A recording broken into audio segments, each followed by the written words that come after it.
India Legal presents Courts Roundup.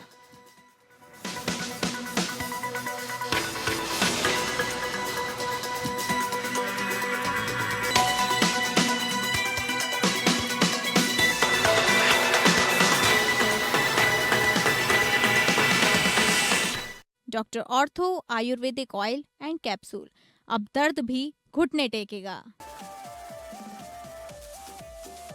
Rajasthan high court के acting chief justice Sanjeev Sharma को हटाने की सिफारिश पर सीजीआई ने लिया संज्ञान। कहा, जस्टिस शर्मा को जवाब देने का पूरा अवसर मिलेगा। पश्चिम बंगाल एसआईआर मामले में 38 लाख अपीलों में से सिर्फ 2% पर ही फैसला। 91% नाम वापस वोटर लिस्ट में जोड़े गए। सुप्रीम कोर्ट ने मुंबई पोर्ट ट्रस्ट की देनदारी बरकरार रखी। कहा, चोरी हुए माल पर सीमा शुल्क देना होगा। अनंतगिरी हिल्स मस्जिद मदरसे मामले में बिना प्रक्रिया हस्तक्षेप पर रोक लगी। तेलंगाना हाई कोर्ट ने वन विभाग को निर्देश दिया।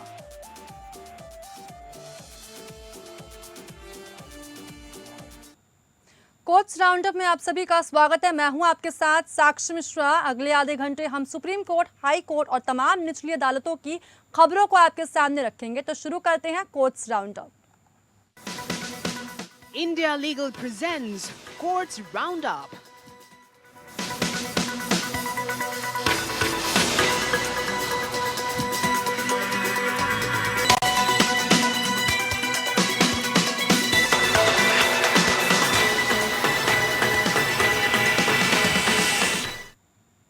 प्रधान न्यायाधीश सूर्यकांत ने राजस्थान हाईकोर्ट के कार्यवाहक मुख्य न्यायाधीश जस्टिस संजीव प्रकाश शर्मा के खिलाफ सुप्रीम कोर्ट के जज जस्टिस संदीप मेहता द्वारा की गई शिकायतों से जुड़ी मीडिया रिपोर्टों पर प्रतिक्रिया दी है। दरअसल सीजीआई ने कहा है कि जस्टिस मेहता की ओर से उठाई गई चिंताओं पर उन्होंने पहले ही संज्ञान लिया है। हालांकि उन्होंने स्पष्ट किया कि किसी मौजूदा जज के खिलाफ लगाए गए आरोपों पर कार्रवाई केवल स्थापित संस्थागत प्रक्रिया के तहत ही की जा सकती है। सीजीआई ने कहा कि शिकायत में लगाए गए आरोपों का फैसला सार्वजनिक मंच पर नहीं किया जा सकता, बल्कि जस्टिस शर्मा को अपना पक्ष रखने का अवसर दिए बिना किसी निष्कर्ष पर पहुंचना उचित नहीं होगा। जस्टिस मेहता के आरोप जो मीडिया रिपोर्टों के माध्यम से सार्वजनिक हुए हैं, अपने आप में जस्टिस शर्मा के खिलाफ कोई निष्कर्ष नहीं मानी जा सकते हैं। सीजीआई के अनुसार इस मामले की उच्च स्तर पर जांच की जा रही है। राजस्थान हाईकोर्ट के कार्यवाहक मुख्य न्यायाधीश के पद पर जस्टिस शर्मा की निरंतरता, उनका तबादला या कोई अन्य प्रशासनिक कार्रवाई करने का फैसला सक्षम प्राधिकारी द्वारा ही लिया जाएगा। इसके लिए जस्टिस मेहता की ओर से उपलब्ध कराई गई सामग्री के साथ साथ जस्टिस शर्मा का जवाब भी देखा जाएगा। सीजीआई ने यह भी कहा कि सुप्रीम कोर्ट इस बात की अनुमति नहीं दे सकता कि जजों से संबंधित व्यक्तिगत शिकायतों का फैसला मीडिया में एक दूसरे के दावों के आधार पर किया जाए। सीजीआई ने आगे बताया कि कॉलेजियम हाईकोर्ट में नियमित मुख्य न्यायाधीशों की नियुक्ति की दिशा में काम कर रहा है। राजस्थान हाईकोर्ट के कार्यवाहक मुख्य न्यायाधीश के रूप में कार्य कर रहे हैं। जस्टिस एसपी शर्मा 26 सितंबर को सेवानिवृत्त होने वाले हैं। जस्टिस संदीप मेहता, जिनका मूल हाईकोर्ट राजस्थान हाईकोर्ट है, 2 अगस्त, 10 अगस्त और 17 अगस्त 2026 को पत्र लिखकर राजस्थान हाईकोर्ट के कार्यवाहक मुख्य न्यायाधीश के स्थान पर नियमित मुख्य न्यायाधीश नियुक्त करने की मांग की थी। जस्टिस मेहता ने हाईकोर्ट के अन्य जजों से मिले इनपुट और अन्य स्रोतों के आधार पर जस्टिस शर्मा पर गंभीर कुप्रशासन और बेहद गंभीर रूप से संदिग्ध गतिविधियों के आरोप लगाए थे। इन पत्रों की सामग्री मीडिया रिपोर्टों के जरिए सार्वजनिक हुई।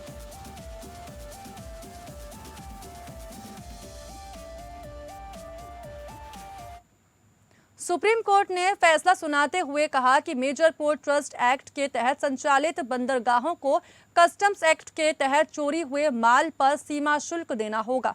कोर्ट ने मुंबई पोर्ट ट्रस्ट को कस्टम्स एक्ट के तहत कस्टोडियन यानी माल का अभिरक्षक मानने संबंधी कस्टम्स कमिश्नर के आदेश को बरकरार रखा। ये मामला वेयर हाउस में रखे माल या ट्रांजिट के दौरान कार्गो की चोरी या कमी से जुड़ा था। कोर्ट ने कहा कि भले ही मुंबई पोर्ट ट्रस्ट को एक्ट के तहत संचालित होता है, लेकिन चोरी हुए माल के संबंध में सीमा शुल्क की देनदारी कस्टम्स एक्ट के तहत कस्टोडियन के रूप में पोर्ट ट्रस्ट पर आएगी। जस्टिस बीवी नागरत्न और जस्टिस मनमोहन की पीठ ने कहा कि आयातित माल के चोरी होने की स्थिति में सामान्यतः आयातक सीमा शुल्क देने के लिए जिम्मेदार नहीं होता, जब तक कि चोरी हुआ माल उसे वापस नहीं मिल जाता। ऐसी स्थिति में कस्टम्स एक्ट की धारा 45(1) के तहत प्रिंसिपल कमिश्नर या कमिश्नर ऑफ कस्टम्स द्वारा मंजूर किए गए व्यक्ति पर चोरी हुए माल का शुल्क चुकाने की जिम्मेदारी होती है। सुप्रीम कोर्ट ने बॉम्बे हाई कोर्ट के उस फैसले को खारिज कर दिया जिसमें मुंबई पोर्ट ट्रस्ट को कस्टम्स एक्ट की धारा 45 उपधारा 3 के तहत जिम्मेदार ठहराने वाली कस्टम्स अधिसूचना को अवैध माना गया था। बॉम्बे हाई कोर्ट ने कहा था कि Mumbai port trust major port trust act 1963 के तहत गठित एवं एक वैधानिक संस्था है और उसे कस्टम्स एक्ट की धारा 45 उपधारा 3 के तहत देनदारी के दायरे में नहीं लाया जा सकता। इस धारा के तहत कस्टम्स विभाग को अभिरक्षक के पास रखे आयातित माल के चोरी होने पर सीमा शुल्क की वसूली का अधिकार है।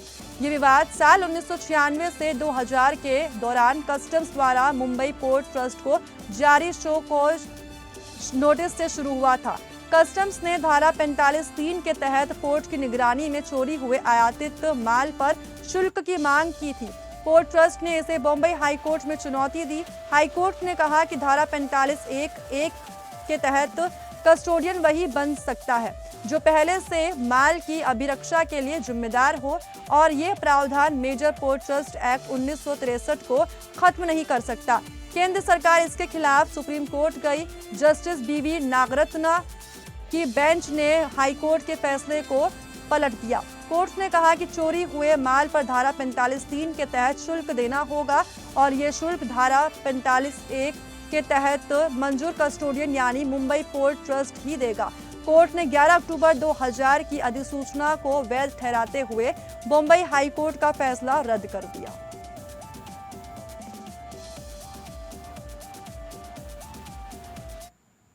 सुप्रीम कोर्ट ने साल 2020 के दिल्ली दंगों की साजिश से जुड़े मामले में आरोपी अतहर खान की जमानत याचिका पर दिल्ली पुलिस से जवाब मांगा है। मामले में न्यायमूर्ति अरविंद कुमार और न्यायमूर्ति विपुल एम पंचोली की पीठ ने 19 अगस्त को दिल्ली हाई कोर्ट के 7 जुलाई के उस फैसले के खिलाफ दायर अपील पर पुलिस को नोटिस जारी किया जिसमें खान को जमानत देने से इनकार कर दिया था। खान पर यूएपीए, भारतीय दंड संहिता, आर्म्स एक्ट और सार्वजनिक संपत्ति को नुकसान से रोकने संबंधी कानून के तहत आरोप लगाए गए हैं। ये मामला साल 2020 में उत्तर पूर्वी दिल्ली में हुए दंगों के पीछे कथित बड़ी साजिश से जुड़ा है। अभियोजन पक्ष ने खान पर चांद बाग प्रदर्शन स्थल का प्रबंधन करने और कथित साजिश में शामिल होने का आरोप लगाया है। ट्रायल कोर्ट ने 29 जनवरी को उनकी जमानत याचिका खारिज कर दी थी, जिसके बाद उन्होंने हाई कोर्ट का रुख किया था।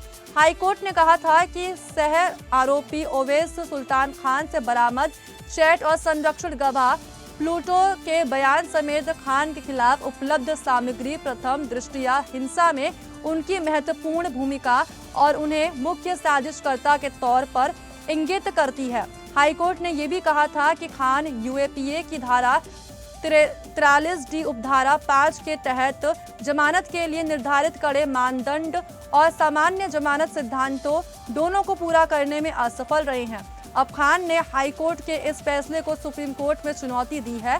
खान ने लंबे समय से जेल में रहने, मुकदमे में हो रही देरी और सह आरोपी शादाब अहमद के साथ समानता के आधार पर जमानत की मांग की है। वो जुलाई 2020 से हिरासत में है। उन्होंने अपने खिलाफ इस्तेमाल किए गए सबूतों पर भी सवाल उठाया है। उनका कहना है कि उनके पास से कोई हथियार बरामद नहीं हुआ और किसी भी सीसीटीवी फुटेज में उन्हें हिंसा में शामिल होते हुए नहीं दिखाया गया।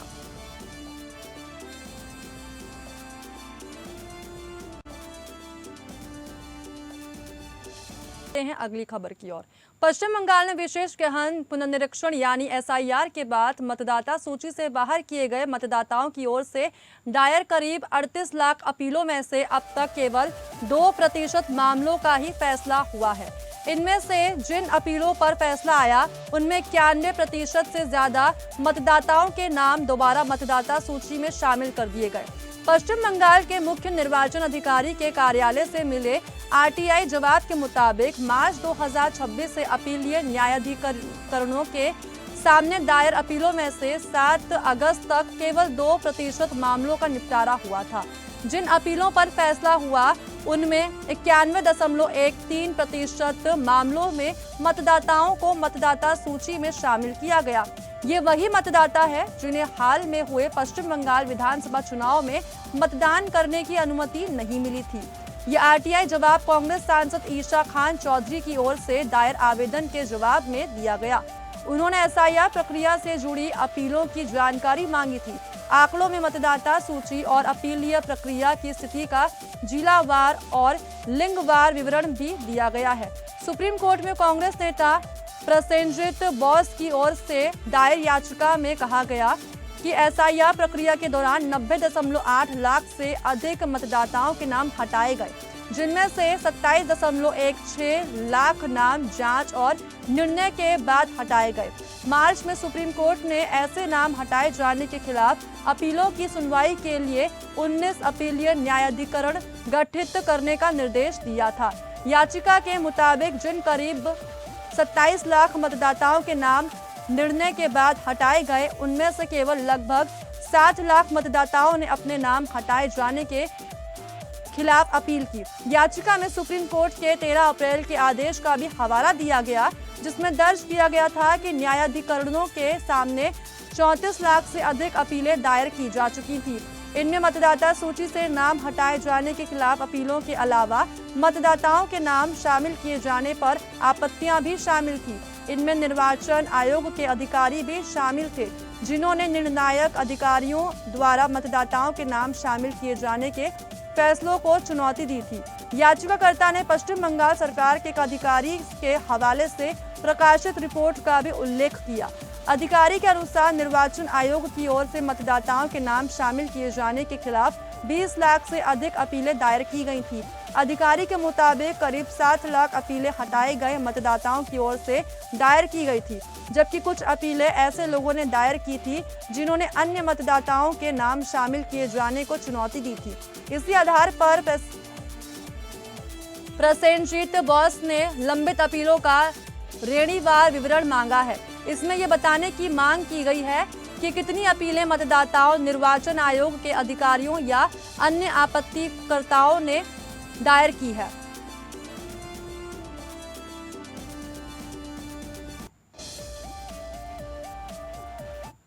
तेलंगाना हाई कोर्ट ने वन विभाग के अधिकारियों को निर्देश दिया है कि वे विकाराबाद जिले के अनंतगिरी हिल्स स्थित एक मस्जिद और मदरसे के शांतिपूर्ण कब्जे, प्रशासन और संचालन में कानूनी प्रक्रिया का पालन किए बिना हस्तक्षेप न करें। जस्टिस सूर्यपल्ली नंदा ने ये आदेश सुन्नी मस्जिद, उस्मानिया और दीनी मदरसा के मुतवल्ली की ओर से दायर रिट याचिका का निपटारा करते हुए दिया। याचिकाकर्ता ने आरोप लगाया था कि वन विभाग के अधिकारी धार्मिक और शैक्षणिक संस्थानों के कामकाज में बाधा डाल रहे हैं और परिसर पर उनके कब्जे में हस्तक्षेप करने का प्रयास कर रहे हैं। याचिकाकर्ता की दलील थी कि मस्जिद और मदरसा कई वर्षों से धार्मिक, शैक्षणिक और धर्मार्थ गतिविधियां संचालित कर रहे हैं। उन्होंने इन संस्थानों के वक्फ संस्थान के रूप में पंजीकरण से संबंधित दस्तावेज और कार्यवाही भी अदालत के सामने रखी। इनमें तेलंगाना स्टेट वक्फ बोर्ड की कार्यवाही और बाद में जारी गजट अधिसूचना शामिल थी।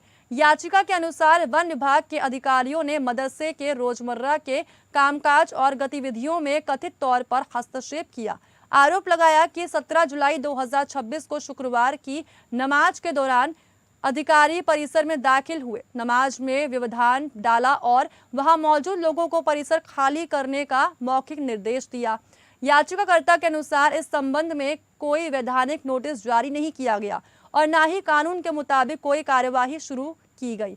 हालांकि वन विभाग ने इन आरोपों से इनकार किया। विभाग का कहना था कि उसके अधिकारियों ने संस्थान के वैध कब्जे में कोई हस्तक्षेप नहीं किया और न ही धार्मिक गतिविधियों में बाधा डाली। विभाग ने यह भी कहा कि याचिकाकर्ता को कानून में निर्धारित प्रक्रिया के अलावा किसी अन्य तरीके से परिसर से बेदखल करने का कोई प्रयास नहीं किया गया। वन विभाग ने अदालत को बताया कि आरक्षित वन क्षेत्रों को अतिक्रमण और अनधिकृत गतिविधियों से बचाना उसकी वैधानिक जिम्मेदारी है। विभाग के अनुसार ऐसी गतिविधियों के खिलाफ कार्रवाई करना जरूरी है जो वन पारिस्थितिकी तंत्र के लिए नुकसानदेह हो सकती है। अधिकारियों ने कहा कि उनके द्वारा की गई कोई भी जांच या हस्तक्षेप इसी वैधानिक जिम्मेदारी के तहत था और इसका उद्देश्य वैध धार्मिक या अन्य गतिविधियों को बाधित करना नहीं था। हाईकोर्ट ने वन विभाग के स्पष्ट रुख और मस्जिद तथा मदरसे की स्थिति से संबंधित रिकॉर्ड पर उपलब्ध सामग्री को ध्यान में रखते हुए अधिकारियों को निर्देश दिया कि वे कानून में निर्धारित प्रक्रिया का पालन किए बिना संस्थानों के शांतिपूर्ण कब्जे, प्रशासन, प्रबंधन और उपयोग में हस्तक्षेप न करें। हालांकि कोर्ट ने अपने आदेश में ये भी स्पष्ट किया कि इसे आरक्षित वन भूमि पर किसी भी अतिक्रमण की अनुमति के रूप में नहीं समझा जा सकता। अदालत ने वन विभाग के अधिकारों को सुरक्षित रखते हुए कहा कि यदि वन भूमि पर कोई अतिक्रमण पाया जाता है तो विभाग कानून के अनुसार उचित कार्रवाई शुरू कर सकता है। इस तरह हाईकोर्ट ने एक और मस्जिद और मदरसे को मनमाने हस्तक्षेप से सुरक्षा दी। वहीं दूसरी ओर वन विभाग की आरक्षित वन क्षेत्रों की सुरक्षा से जुड़ी वैधानिक शक्तियों को बरकरार रखा। अदालत ने स्पष्ट किया कि वन अधिकारियों की शक्तियां खत्म नहीं होती। यदि किसी व्यक्ति या संस्था द्वारा वन भूमि पर अवैध कब्जा किया गया है तो विभाग निर्धारित कानूनी प्रक्रिया के तहत उसके खिलाफ कार्रवाई कर सकता है।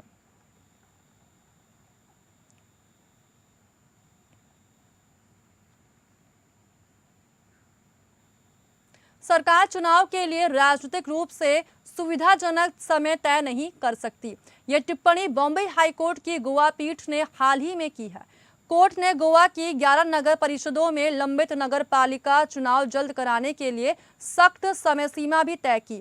कोर्ट ने कहा कि नए वैधानिक प्रावधानों के तहत की जाने वाली नई प्रक्रियाओं और को नगर पालिका चुनावों में देरी का आधार नहीं बनाया जा सकता। पीठ ने कहा किसी भी सरकार को संविधान के तहत ये अधिकार नहीं है कि वो ऐसे चुनाव की राजनीतिक रूप से सुविधाजनक तारीख चुने जिसकी समय समय पर होने की अवधि संविधान में तय है। कोई भी विधायक का ये नहीं मान सकती कि नई चुनावी आवश्यकता लागू करने से उसके क्रियान्वयन के लिए स्वतः अतिरिक्त संवैधानिक समय मिल जाता है। याचिकाकर्ताओं ने दलील दी कि नगर परिषदों का कार्यकाल समाप्त होने के बाद नए वैधानिक ढांचे को लागू करना संविधान के अनुच्छेद 243 यू के तहत निर्धारित अनिवार्य 5 साल की समय सीमा का उल्लंघन है। खंडपीठ ने अध्यादेश की संवैधानिक वैधता बरकरार रखते हुए कहा कि विधानसभा को नगरपालिका कानूनों में संशोधन करने का अधिकार है। हालांकि कोर्ट ने स्पष्ट किया कि नई वैधानिक प्रक्रियाएं अनुच्छेद 243 यू के अनुपालन से बचने का आधार नहीं बन सकती। कोर्ट ने अधिकारियों को निर्देश दिया कि चुनाव की सभी प्रक्रियाएं कम समय में और निर्धारित समय सीमा के भीतर पूरी की जाए। गोवा की कई नगर परिषदों का कार्यकाल इस साल मार्च से मई के बीच समाप्त हो गया था। इसके बाद नगर निकायों का प्रशासन चलाने के लिए प्रशासकों की नियुक्ति की गई। कोर्ट ने कहा कि किसी सरकार को संविधान द्वारा तय चुनावी अवधि के बावजूद राजनीतिक सुविधा के अनुसार चुनाव की तारीख चुनने का संवैधानिक अधिकार नहीं है। पीठ ने यह भी स्पष्ट किया कि राज्य निर्वाचन आयोग की संस्थागत स्वतंत्रता का मतलब ये नहीं है कि वे वैध कानूनों को दरकिनार कर सकता है। कोर्ट ने कहा कोई भी राज्य निर्वाचन आयोग चुनावी कैलेंडर को किसी दूसरे प्राधिकरण की कार्य गति के हवाले नहीं कर सकता। प्रत्येक संस्था को इस तरह अपनी शक्तियों का इस्तेमाल करना होगा कि संस्थागत सुविधा के बजाय संविधान ये तय करे कि लोकतांत्रिक सत्ता कब मतदाताओं के पास वापस जाएगी। पीठ ने दोहराया कि स्थानीय निकायों का समय समय पर नवीनीकरण की कोई ऐसी प्रक्रिया नहीं है जिसकी समय सीमा को लगातार आगे बढ़ाया जा सके। कोर्ट ने कहा संविधान कानून सम्मत चुनाव और समय पर चुनाव के बीच किसी एक को चुनने की मांग नहीं करता, बल्कि दोनों को सुनिश्चित करने की मांग करता है। कोर्ट ने यह भी कहा कि संवैधानिक समय सीमा से किसी भी तरह का विचलन केवल उतनी न्यूनतम अवधि तक सीमित रहना चाहिए जो कानूनी अनुपालन के लिए वास्तव में आवश्यक हो। अध्यादेश के तहत वार्ड परिसीमन और अन्य पिछड़ा वर्ग के संबंध में अनुभवजन्य अध्ययन की प्रक्रिया को अनुच्छेद 243 यू के साथ संतुलित करने के लिए हाईकोर्ट ने राज्य के सभी संबंधित अधिकारियों को समानांतर रूप से काम करने का निर्देश दिया। कोर्ट ने आदेश दिया कि अंतिम परिसीमन अधिसूचनाएं 9 सितंबर तक जारी की जाए, जिसके बाद आरक्षण से संबंधित अधिसूचनाएं जारी की जाए। पूरी चुनावी प्रक्रिया को सबसे कम संभव वैध अवधि के भीतर पूरा करने का निर्देश दिया गया है।